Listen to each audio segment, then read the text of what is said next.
안녕하세요. 저는 다른 건 모르겠고 사람 보는 눈 하나는 다른 사람들보다 타고났습니다.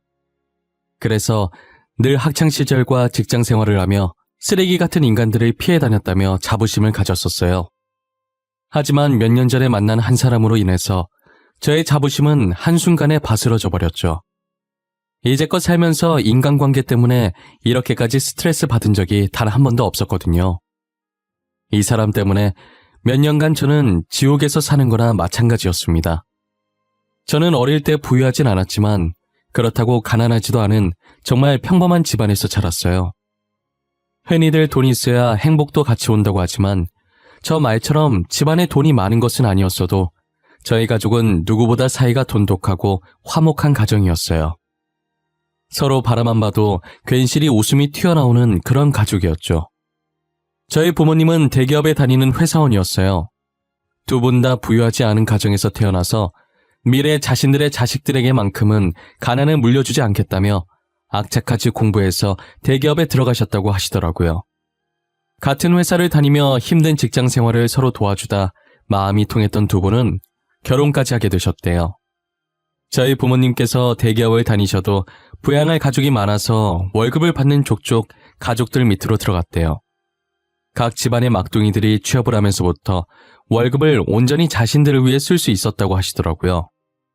당시 돈이 없어서 월세로 살고 계셨는데 월급을 몇 년간 모아서 겨우 지금의 집을 살 수 있었다더라고요. 부모님께서 지금껏 힘들게 살아온 과정들을 듣고 저도 부모님처럼 열심히 살아야겠다고 생각했었죠.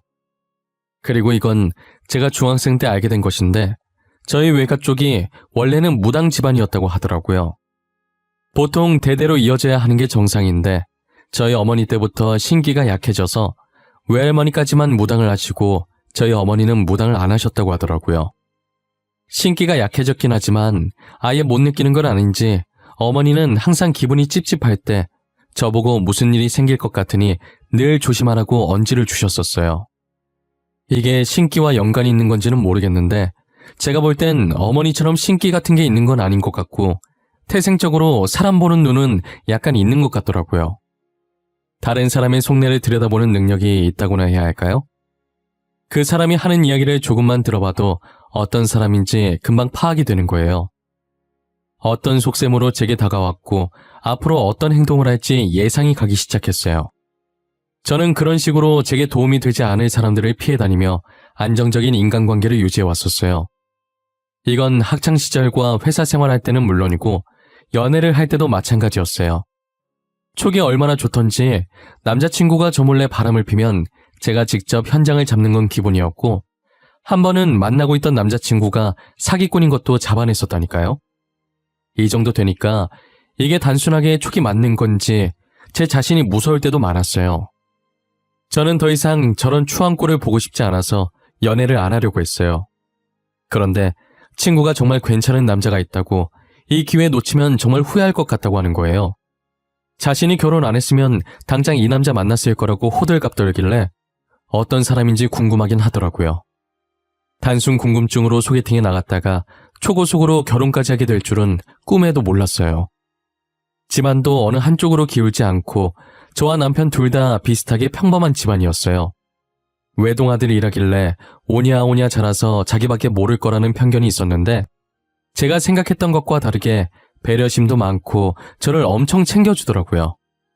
아마 남편과 결혼하게 된 이유도 항상 저를 먼저 생각해주는 마음이 있었던 것 같아요.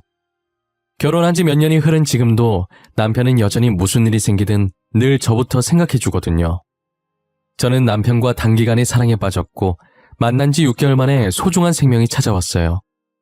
처음 임신 사실을 알곤 겁이 나서 남편에게 말도 못하고 혼자서 끙끙 앓으며 남편도 멀리 했었어요. 남편은 계속 자신을 멀리하는 제 반응에 벌써 저희에게 권태기가 왔다고 생각을 했었대요. 제가 임신을 했을 거라는 것을 정말 생각하지 못했고 어떻게 하면 권태기를 이겨낼 수 있을까라는 생각밖에 안 했다고 하더라고요. 남편에게 사실대로 임신을 했다고 털어놨을 때 자신한테 질린 게 아니라서 다행이라고 안심했대요. 그리고 늘 배려했던 사람인지라 먼저 제 의사부터 물었죠. 수연아, 너는 어떻게 하고 싶어? 난 너가 어떤 선택을 하든 다 받아들일 거야. 낳고 싶다고 하면 책임질 거고, 수술하고 싶다고 하면 그 의견도 존중해 줄 거야. 난 우리가 만난 지 이제 6개월밖에 안 됐는데 잘 살 수 있을까 싶기도 하고, 지금 너무 걱정부터 앞서서 잘 모르겠어. 오빠는 어떻게 했으면 좋겠어? 내 솔직한 심정은 너와 아이 둘 다 책임지고 싶어. 책임질 능력도 되고. 연애 기간이 짧아서 불안한 거 아는데 나 한 번만 믿고 아이 낳을까 우리? 저는 남편을 믿고 배가 더 부르기 전에 결혼을 한 뒤 아이를 낳기로 결심했어요. 이미 결혼 전 시부모님을 몇 번 뵌 적이 있기 때문에 시댁 걱정도 없었어요. 시부모님이 워낙 저를 딸처럼 잘 챙겨주셨었거든요. 저희 부모님도 시부모님을 보시곤 사람 좋아 보인다고 다행이라고 하셨었어요. 저는 정말 식장을 들어서는 순간에도 결혼을 잘했다고 생각을 했었어요. 신혼여행을 다녀오기 전까지만 해도 말이에요. 저희 남편이 외동이라 시댁살이를 했었는데 집으로 돌아오니 엄청난 일들이 저를 기다리고 있더라고요. 온화하시던 시어머니는 온데간데 없었고 드라마에서만 보던 시집살이가 제 눈앞에 펼쳐졌어요. 친구들도 제 시댁살이를 말렸을 때 제가 사람 볼 줄 안다고 저희 시부모님은 그러실 분 아니라고 자신만만했었는데 역시 시자 붙은 집안은 다 똑같은 것이었어요. 일부러 저를 시키려고 모아둔 건지 밀린 집안일이 잔뜩 있더라고요. 집안도 엉망이고 세탁물도 세탁기에 가득 차 있고 금방 먹은 것 같은 설거지거리들도 쌓여 있고 그야말로 집이 쓰레기장인지 돼지우리인지 모르겠더라고요. 하필 남편이 회사에 급하게 일이 있다고 불려가는 바람에 도와줄 사람도 없었어요. 제게 닥친 현실을 부정하려고 했지만 시어머니께서 저를 부름과 동시에 현실을 직시하게 되었죠. 정신 차려보니 제가 설거지를 하고 있었고 빨래를 돌리고 청소까지 하고 있더라고요. 임신 초기에 몸조심해야 하는데 신혼여행 다녀오자마자 집안일 한다고 몸을 쉬질 못해서 그런지 아랫배가 살짝 당겨오는 기분이 드는 거예요. 혹시나 아기가 잘못되면 어떡하나 걱정했는데 조금 누워있으니까 괜찮더라고요. 날이 갈수록 시어머니의 본성이 드러나기 시작했는데 첫날부터 저 난리였음에도 불구하고 여기서 더 드러날 게 있다니 대단할 지경이었어요. 시아버님께서는 가만히 계셨는데 시어머니께서 제게 뭐라든 말릴 생각이 없어 보이셔서 미웠어요. 제가 임산부라는 사실을 잊으신 것인지 김장을 하라고 하질 않나 제사상을 차리라고 하지 않나 힘든 일만 모조리 제게 시키시더라고요.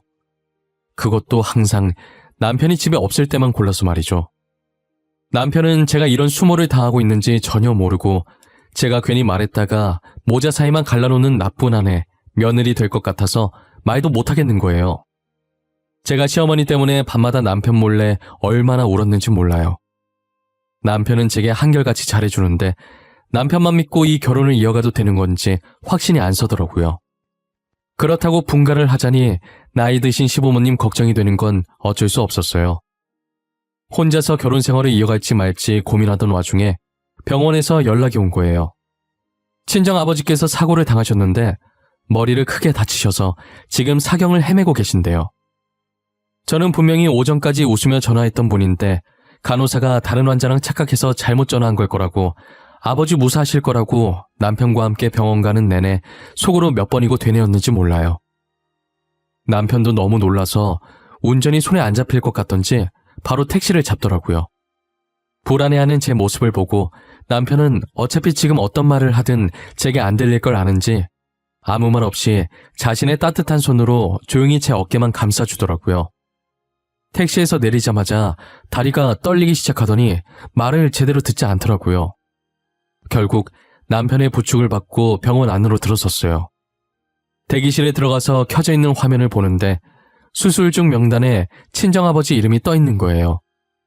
아버지 이름을 보는 순간 눈물이 주체가 안 될 정도로 나더라고요. 수연아, 괜찮을 거야. 수술하면 다 괜찮아지실 거야. 너무 걱정하지 말자. 아버님 강한 분이시잖아. 그러니까 잘 이겨낼 수 있게 씩씩하게 기다리고 있자. 응? 오빠, 나 아직 아빠한테 효도도 못 해드렸는데 어떡해? 아빠랑 하고 싶은 게 너무 많이 남았는데 어떡하냐고. 결혼한 뒤로 잘 챙겨드리지도 못하고. 아버님 태어나시고 효도해드리면 되지. 아버님 분명히 이겨내실 거야. 이대로 가실 분 아니야. 아버님은 어떻게 여기까지 오신 분인데. 나 진짜 나쁜 상상하기 싫은데 왜 계속 이상한 느낌이 드는 걸까? 나 무서워. 알잖아, 내 촉 좋은 거. 지금 기분이 너무 무서워. 뒤늦게 저희 연락받고 오신 친정어머니께서 넋을 놓고 대기실로 오시더라고요. 대기실에 앉아있는 저희를 보자마자 다 자기 잘못이라고 주저앉으시더라고요. 다 내 잘못이야. 수연아, 나 때문에 네 아빠가 어쩌면 좋니? 내가 나가지 말라고 더 세게 말렸어야 했는데 다 내 탓이야. 엄마, 그게 무슨 말이야? 엄마 잘못이라니. 엄마가 사고 낸 것도 아니잖아. 이게 어떻게 엄마 잘못이야. 운전자가 잘못한 거지. 내가 바나나 먹고 싶다고 하지만 않았어도 이런 일 없었을 거야. 바나나가 먹고 싶다고 입 밖으로 내뱉는 순간 이상한 기분이 들더라고. 그래서 나가지 말라고 했는데. 저녁을 먹고 바나나 먹고 싶다는 친정어머니의 말에 친정아버지께서 나갈 준비를 하셨다고 하더라고요. 평소에 두 분이 사이가 워낙 좋았던지라 이 말만 들었을 땐 평소와 다를 게 없었어요. 하지만 친정아버지께서 나갈 준비를 할 때 친정어머니께서 알 수 없는 느낌을 받았다고 하시는 거예요. 제가 초반에 친정어머니께서 약간의 신기가 있다고 말했었잖아요. 이상한 느낌을 받고 친정아버지가 못 가게 잡았는데 별일 없을 것이라고 집안 마트 잠깐 가는데 그 사이에 뭔 일이 생기겠냐고 하고 나갔다는 거예요. 저희 친정 아파트 단지에서 바로 길 건너면 대형마트가 있었거든요. 친정아버지께서 신호를 기다리고 있는데 비틀거리는 차를 미처 보지 못하고 사고를 당하신 거죠. 친정어머니의 말을 듣고 가해자를 찾아가니 면허 취소가 될 정도의 음주 상태더라고요. 가해자 부인되는 사람은 미안하다고 연신 고개를 숙이는 거예요. 한두 번이 아니었는지 자연스럽게 합의를 부탁하길래 저는 무조건 징역 살게 할 거라고 합의는 무슨 일이 있어도 절대 해줄 수 없다고 소리친 후 다시 대기실로 돌아왔어요. 친정아버지께서 몇 시간의 긴 수술을 마치고 새벽에 수술실에서 나왔으나 의사 말로는 지금 상태로 장담할 수 있는 게 아무것도 없다고 하시더라고요. 생각보다 너무 크게 다쳐서 오늘 며칠 동안은 지켜봐야겠다고 하셨죠. 친정어머니께서는 일단 본인이 병원에 계속 계시겠다고 하면서 제게 이러다 애까지 잃겠다고 임산부인 저를 집으로 보내시더라고요. 남편이나 저나 발길이 떨어지지 않았지만 아이 때문에 어쩔 수 없이 집으로 돌아왔어요.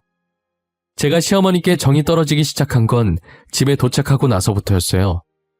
남편은 집에 도착하자마자 잠도 2시간밖에 못 잔 채 회사로 출근했고 시어머니께서는 남편이 출근하자마자 친정아버지 안부를 묻긴커녕 아침밥 차려달라고 난리인 거예요.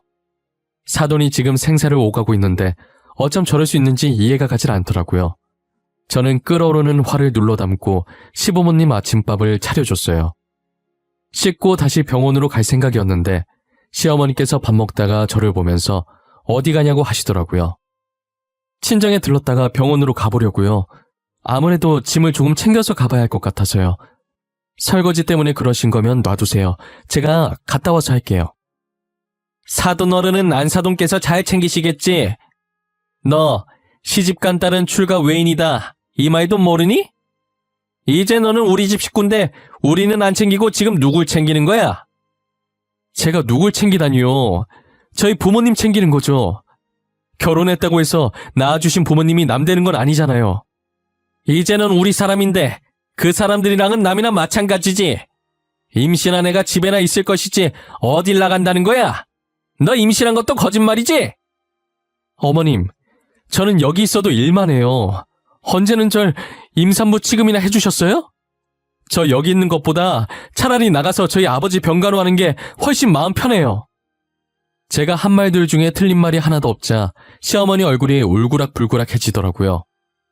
그러더니 말로는 안 될 것 같았는지 들고 있던 숟가락을 놓고 제게 와서 뺨을 내려치시는 거예요. 시아버지께서도 밥 먹다가 놀라셨는지 이게 무슨 짓이냐고 시어머니께 소리를 치셨어요.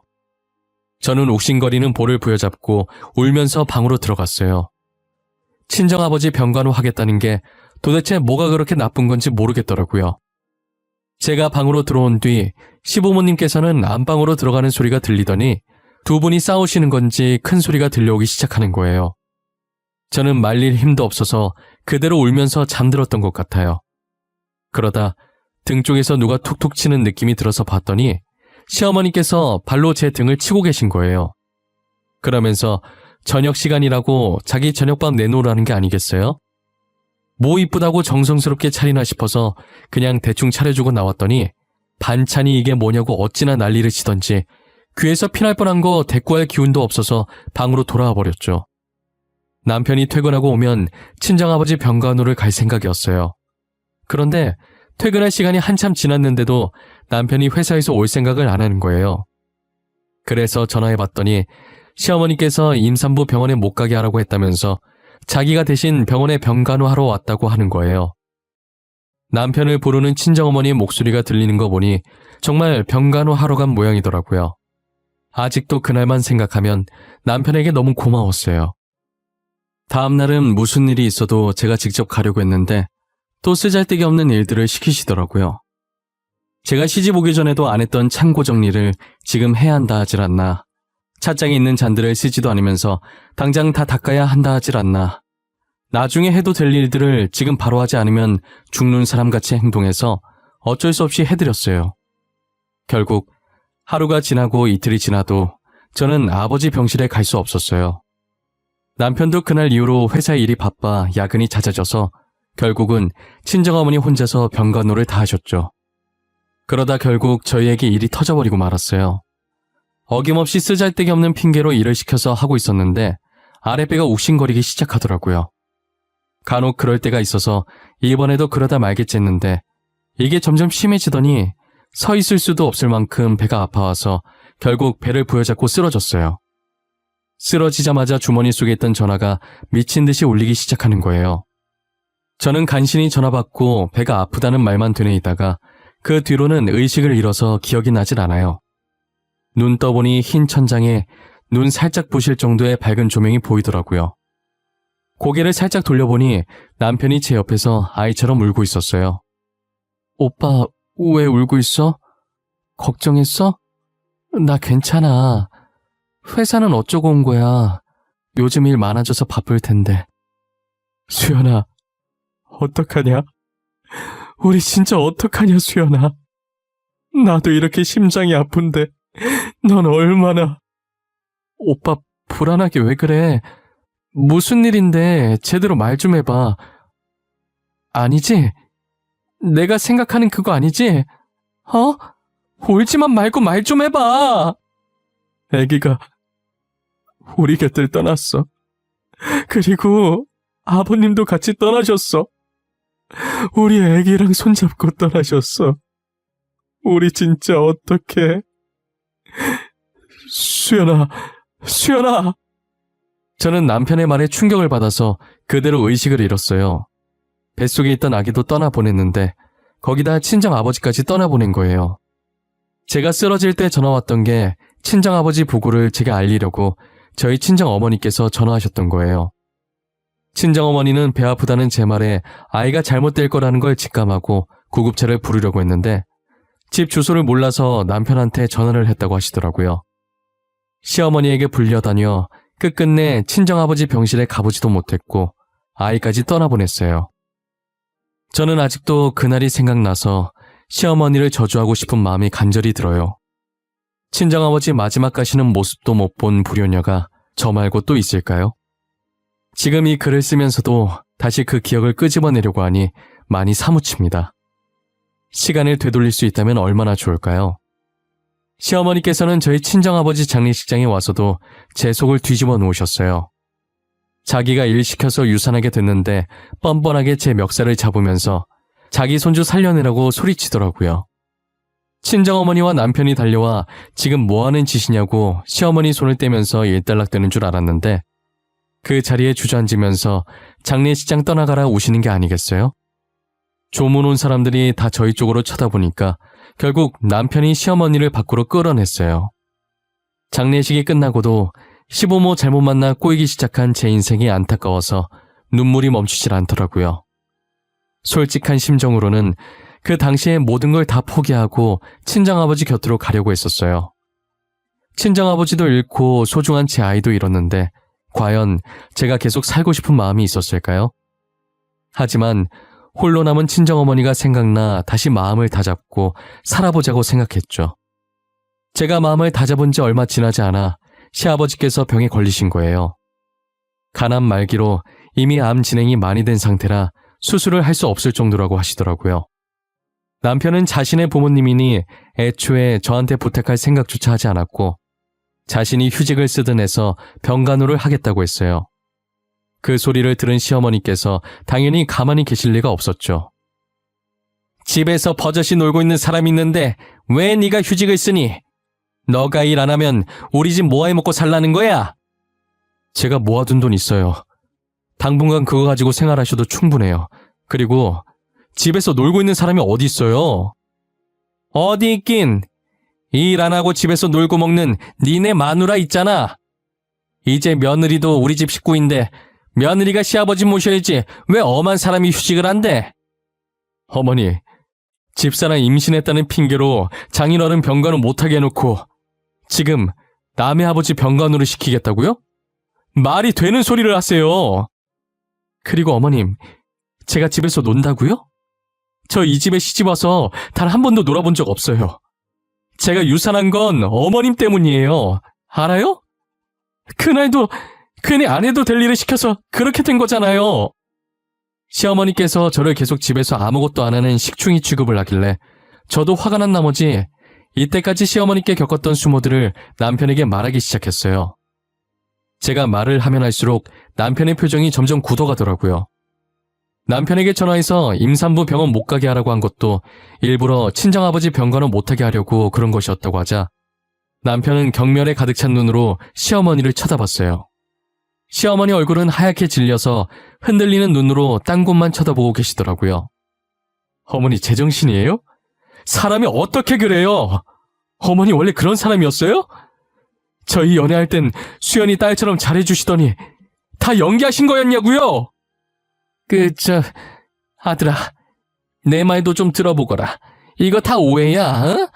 내가 딸은 출가 외인이라는 말을 한 건 맞는데 듣기 싫어요. 집사람 아끼는 마음이 걱정돼서 그러신 줄 알았는데 일부러 못 가게 하신 거였어요? 나중에 장인어른 얼굴 어떻게 보려고 이래요? 결국 어머니 때문에 저희 애까지... 어머님, 그 와중에 변명하시려고 하신 거예요?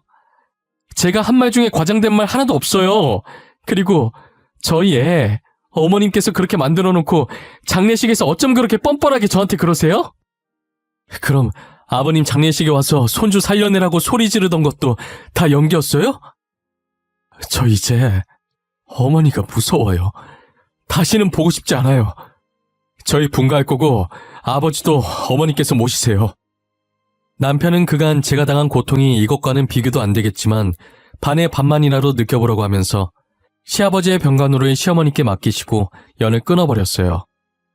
저희는 그 길로 집에 돌아와 짐을 정리하고 분가를 해서 둘이서 살기 시작했죠. 저는 가끔씩 친정아버지와 아이가 떠나던 날을 생각하며 울었어요. 남편은 그럴 때마다 아무 말 하지 않고 저를 감싸주면서 같이 울어주었죠. 시어머니와 함께 살지 않으니 숨통이 트이는 기분이었어요. 그렇게 1년 정도 살다 보니 늘 제 곁을 지켜주는 남편 덕분에 아팠던 기억도 이젠 어느 정도 아물고 더 이상 아프진 않지만 지워지지 않는 흉터로 여전히 남아있더라고요. 모닝커피를 마시다 문득 쎄한 기분이 한순간에 저를 덮치더라고요. 저는 곧장 방에 들어가 남편에게 잊고 있었던 시아버지의 상태를 물어봤어요. 제 물음에 귀신을 속여도 저는 못 속이겠다고 하면서 웃길래 왜 그러냐고 했더니 안 그래도 방금 전화로 부고 소식 들었는데 끊자마자 제가 방으로 들어왔다는 거예요. 가끔 저도 이런 쪽으로 제 촉이 맞을 때마다 깜짝깜짝 놀라곤 해요. 남편이 저보고 같이 가겠냐고 물어보길래 시아버지께서 제게 뭔 짓을 한 건 아니지만 시어머니를 말려주시지 않아서 좋은 감정이 있었던 게 아니라 안 가겠다고 했어요. 남편은 장례식을 마치고 돌아와서는 헛웃음을 치더라고요. 아버님 잘 보내드리고 왔어? 뭐야? 거기서 무슨 일 있었어? 왜 혼자서 헛웃음을 치고 있어? 아버지 사망보험금 있잖아. 그거 다 나한테 왔다? 원래 어머니한테 가야 되잖아. 근데 나한테 왔어. 그리고 아버지께서 남기신 재산도 다 나한테 왔다? 웃기지? 그래? 하나뿐인 아들한테 주시고 싶으셨나 보다. 어머님이랑 아버님도 사이가 안 좋으셨나 봐? 그러니까 어머님한테는 하나도 안 남기고 오빠한테 주셨겠지. 아버지께서 나랑 너한테 편지 남기셨거든? 나한테 주신 편지 읽어보는데 가관이더라. 여기 수연이 너한테 남긴 편지도 있어. 읽어봐. 남편이 제게 건넨 건 시아버지께서 돌아가시기 전에 저희에게 남긴 편지셨어요. 돌아가시기 직전에 저희에게 남기신 듯 평소 정갈하던 글씨가 삐뚤빼뚤했어요. 그동안 저와 지내면서 미안했던 감정들을 편지에 담으셨더라고요. 평소 시어머니께서 성격이 보통이 아니시라 시어머니를 말리게 되면 집안 살림이 다 날아갈까봐 시어머니께서 제게 못되게 굴어도 말리지 못했다고 하더라고요. 제가 뺨을 맞고 처음으로 화내신 날 안방에 들어가시더니 두 분이서 싸우는 소리가 들렸다고 했잖아요. 그날도 안방에 있던 물건들을 시아버님께 던지고 소리 지르고 난리가 났다고 하시더라고요. 그동안 시어머니께서 제게 행했던 행동들이 너무 못해서 가남이라는 소식을 듣자마자 사망보험금과 전재산 수령인을 남편에게 돌려놨더라고요. 그리고 그 돈을 저와 남편이 반반씩 나눠 가지라고 자신이 주는 처음이자 마지막 용돈이라고 하시면서요. 저는 그 삐뚤빼뚤한 편지를 읽고 엄청 울었던 것 같아요. 시아버지 장례식에 갈 걸 그랬다며 후회하기도 했었죠. 저는 시아버지의 편지를 읽고 울기 바빴는데 뒤이어 들리는 남편의 말에 울음이 쏙 들어가더라고요. 시아버지께서 남편에게 남긴 편지 내용은 정말 기가 막혔어요. 시어머니께서 시아버지를 제대로 돌보지도 않았고 생각보다 시아버지께서 오래 살게 되자 입에 담을 수 없을 악담을 퍼부었다고 하더라고요. 남편이 영 끊기면서 생활비도 끊어버리자 돈이 없다며 사망보험금을 자기한테 달라고 했다는 거예요. 이게 죽을 날 받아놓은 사람에게 할 소리냔 말이에요. 저는 남편의 말에 믿기지 않아서 직접 편지를 봤는데 진짜 열불이 나더라고요. 남편도 진작에 영 끊길 잘했다고 더 이상 어머니 없는 셈 칠 거라고 하더라고요. 어떻게 사람의 탈을 쓰고 아픈 사람에게 저런 말을 할 수 있을까요? 제가 아무리 이해해보려고 해도 절대 이해할 수 없는 행동이었어요. 시어머니께서는 가족들 다 등 돌린 지금 혼자 남아서 본인이 무엇을 잘못했는지 곰곰이 생각해보고 지난 날들을 반성했으면 좋겠어요. 시간이 참 빠르게 지나간다고 느끼는 게 벌써 시아버지께서 돌아가신 지 3년이 되었어요. 3년의 시간이 흐를 동안 시어머니께서 뭐라고 지내시는지는 아무도 몰라요. 저희 가족도 시아버지께서 주신 돈 가지고 다른 곳으로 이사를 가버렸거든요. 현재 저희 부부는 친정어머니를 모시고 3명이서 살고 있어요. 고맙게도 남편이 먼저 같이 사는 게 어떻겠냐고 제안을 하더라고요. 저는 시부모 복은 없었지만 남편 복 하나는 정말 좋은 것 같아요. 그동안 저희에게 다시 찾아온 인연이 없었는데 며칠 전에 병원에서 기쁜 소식을 들었어요. 4년 만에 제 뱃속에 새로운 생명이 자리 잡았다는 소식을요. 저희 곁을 잠시 떠났던 아이가 4년 동안 길을 잃어서 이제서야 다시 찾아와 준 거라고 생각하려고요. 이제 나쁜 기억들은 다 잊고 제 곁에 남아있는 사람들과 좋은 추억 만들어 나가려고 합니다. 이 사연을 보시는 모든 분들도 저처럼 힘든 일이 있더라도 이겨내시고 좋은 일들만, 웃음이 가득한 일들만 가득하시길 바랍니다. 감사합니다.